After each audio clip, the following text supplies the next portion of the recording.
History could be made in, of all places, Anchorage, Alaska, when Donald Trump, Vladimir Putin, and possibly Ukrainian President Zelensky all meet face-to-face on U.S. soil for the very first time. The topic, of course, ending this debacle of a war in Ukraine, ending what has become the deadliest war in Europe in over 80 years. According to some estimates, 1 million people are either dead or missing. If you're missing, you're likely dead, Russian and Ukrainian. Think about that. 1 million people who were all here 4 years ago, gone today. But for former Trump National Security Advisor John Bolton, none of that seems to matter. I think Trump has made some mistakes already. Number one, in holding this meeting on American soil, legitimizing a pariah leader of a rogue state. Second, he's allowed Putin to get first mover advantage by putting his peace plan on the table first. But what Putin gets more than anything else is an opportunity one-on-one to try and get his magic working again with Trump. According to John Bolton, who we invited on this show tonight, Donald Trump has already made mistakes. Really, John? Like what? Again, this is a conversation that we would like to have had with John in person, but he was unavailable to come on the show.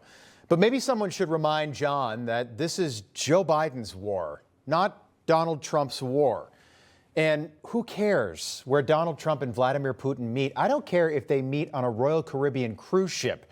So they're meeting in Alaska, 4,000 miles east of the Kremlin, 3,500 miles west of Washington. They're not meeting at the White House, John, all right?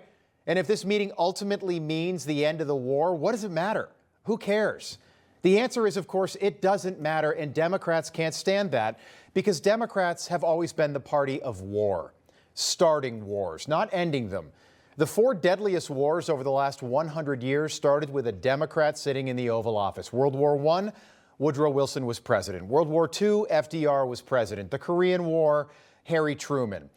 The Vietnam War, LBJ was president. Some say JFK, but LBJ for all intents and purposes. Either way, both Democrats. Are Republicans perfect? Well, of course not. But the deadliest wars in American history all started with a Democrat in the White House, and in many cases, a Republican was in office when those same wars came to an end. Abraham Lincoln ended the Civil War. Eisenhower ended the Korean War. Nixon ended the Vietnam War, and it looks like Donald Trump might just end the war in Ukraine. But Democrats seem absolutely stunned by that development, shocked that a president is trying to do something that he campaigned on doing, because Democrats in the legacy media seem to prefer the insane policies of the last administration.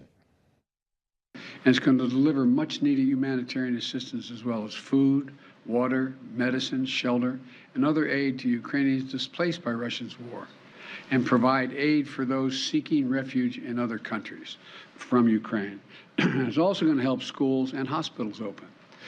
It's going to allow pensions and social support to be paid to the Ukrainian people so they have something in their pocket.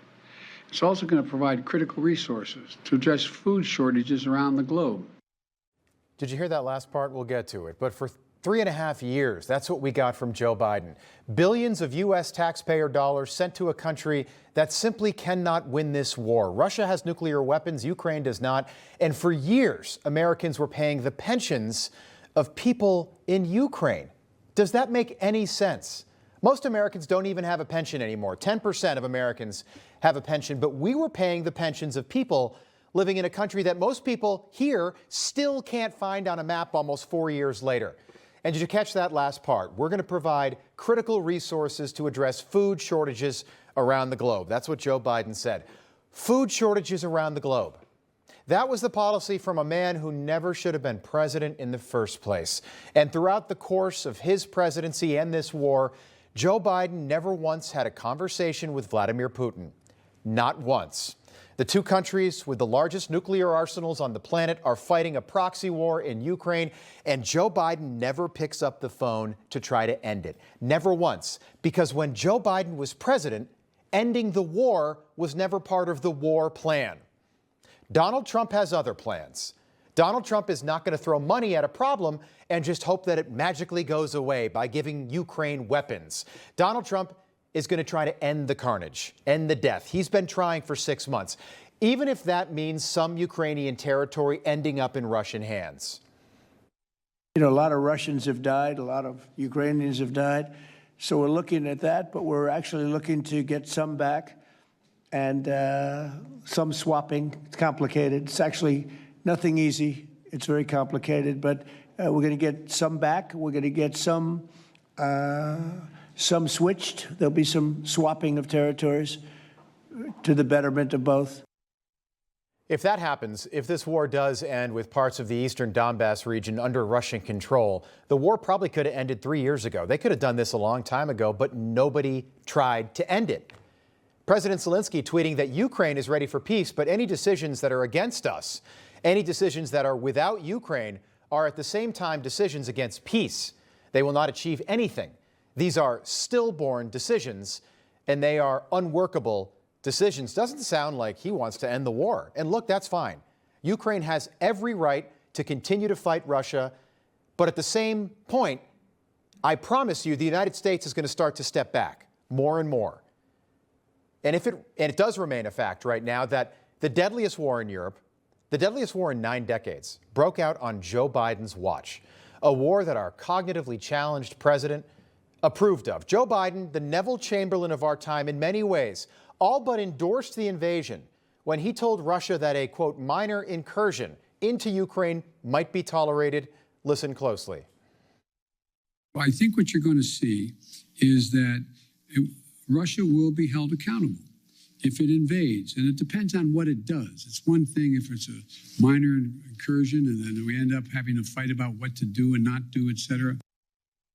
Okay, 3 weeks later, Russia invaded. 3 weeks after he said that. That right there is why you don't elect a man with dementia president of the United States. Joe Biden's minor incursion has cost 1 million lives, and it's cost U.S. taxpayers over $200 billion and counting. The truth is, this war was probably preventable from the start. Diplomacy and appeasement are not the same thing. They never have been.